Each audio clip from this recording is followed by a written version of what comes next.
नमस्कार। Super India news TV में आपका स्वागत है। मैं हूं राजेश आर्य।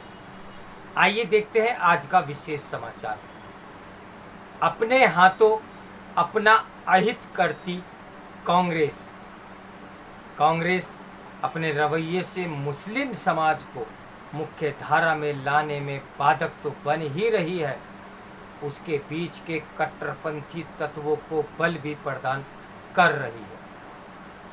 भाजपा की निलंबित प्रवक्ता नुपुर शर्मा का समर्थन करने वाले उदयपुर के कन्हैयालाल को बर्बर तरीके से मारने वाले जिहादी रियाज की फोटो राजस्थान भाजपा के एक नेता के साथ दिखाने और जम्मू कश्मीर में लश्कर के एक आतंकी तालिब के भाजपा के अल्पसंख्यक मोर्चे से जुड़े रहने का कांग्रेस ने जिस तरह तुल दिया, उसका औचित्य समझना कठिन है।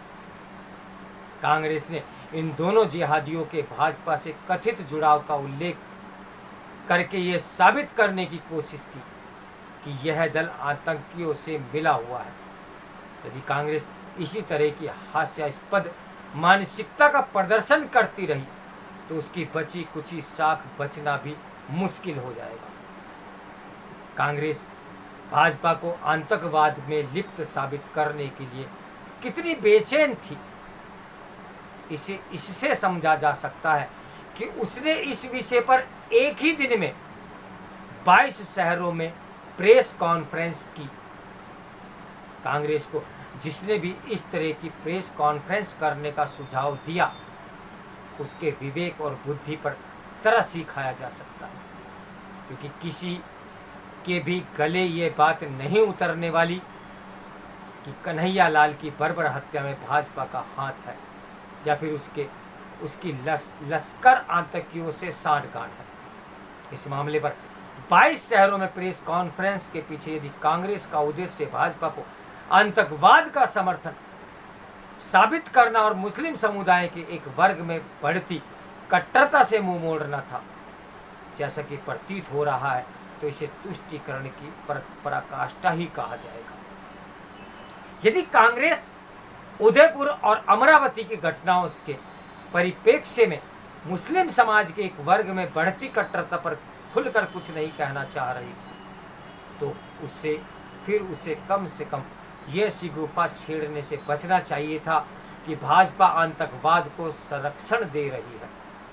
कांग्रेस ने इसी तरह का शिगुफा पुलवामा कांड के बाद भी छेड़ा था। तब उसने परोक्ष रूप से यह कहने की कोशिश की थी कि इस कांड में भाजपा का हाथ इसलिए हो सकता है क्योंकि इसका राजनीतिक लाभ उसे ही मिलेगा। इसकी भी अनदेखी नहीं की जा सकती कि मुंबई हमले को किस तरह कुछ कांग्रेसी नेताओं ने आरएसएस की साजिश बताने की कोशिश भी की थी। अपने ऐसे आचरण से कांग्रेस इस्लामी कट्टरता और जिहादी आतंक से मुंह मोड़ती ही दिखती है। क्या ये विचित्र नहीं कि कांग्रेस इस पर कुछ बोलने को तैयार नहीं कि झारखंड के मुस्लिम बहुल इलाकों में कई स्कूलों में प्रार्थना का तरीका बदलने के साथ रविवार के स्थान पर शुक्रवार को छुट्टी की जाने लगी। कांग्रेस बिहार के फुलवारी शरीफ में पीएफआई के उन संदिग्ध आतंकियों की गिरफ्तारी पर भी मौन धारण किए हुए है, जो भारत को 2047 तक इस्लामी राष्ट्र बनाने की साजिश रच रहे थे। कांग्रेस नेता अजमेर शरीफ के उन खादिमों की निंदा करने को भी तैयार नहीं दिख रहे, जिन्होंने अपने विषैले बयानों से माहौल खराब किया। कांग्रेस अपने रवैये से मुस्लिम समाज को मुख्य धारा में लाने में बाधक तो बन ही रही है, उसके बीच के कट्टरपंथी तत्वों को जाने अनजाने बल भी प्रदान कर रही है। भाजपा जहां खुद को मुसलमानों से जोड़ने की कोशिश करती दिख रही है, वहीं कांग्रेस उसे उनका दुश्मन सिद्ध करने पर जोर दे रही है।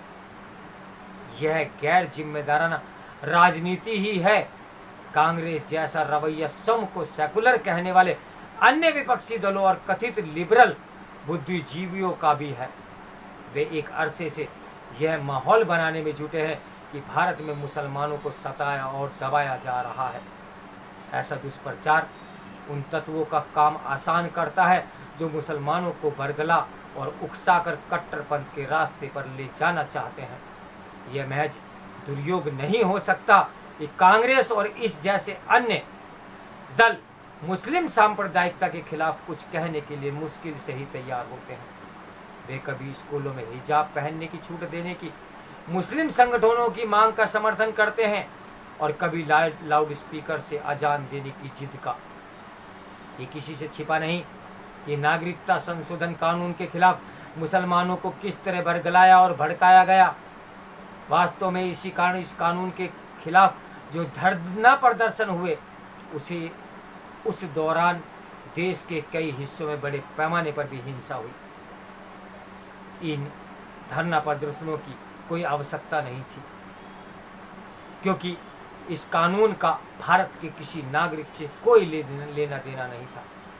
कांग्रेस और अन्य कथित सेकुलर दल मुसलमानों को एक वोट बैंक मानकर तुष्टीकरण की जो राजनीति कर रहे हैं वह लोकतांत्रिक मूल्य के विपरीत है, क्योंकि किसी विशेष समुदायों को हर तरह की छूट देना या इसकी वकालत करने से जहां बहुसंख्यक समाज खुद को अपेक्षित महसूस करता है, वहीं यह विशेष समुदाय छोटी छोटी बातों पर उग्र होकर कानून हाथ में लेने पर उतर आता है।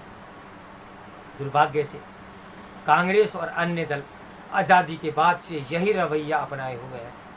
वे ये मानने को तैयार ही नहीं कि मुगलों के शासन में हिंदू अस्मिता को कुचला गया और हिंदुओं के उपासना स्थलों को नष्ट करके उन्हें अपमानित किया गया। इस अपमान का संज्ञान लेने के बजाय हिंदू समाज को ये संदेश देने का प्रयास होता रहा है कि वह इस अपमान को भूल जाएं। इसे हिंदू समाज की वेदना की अनदेखी के अतिरिक्त और कुछ नहीं कहा जा सकता।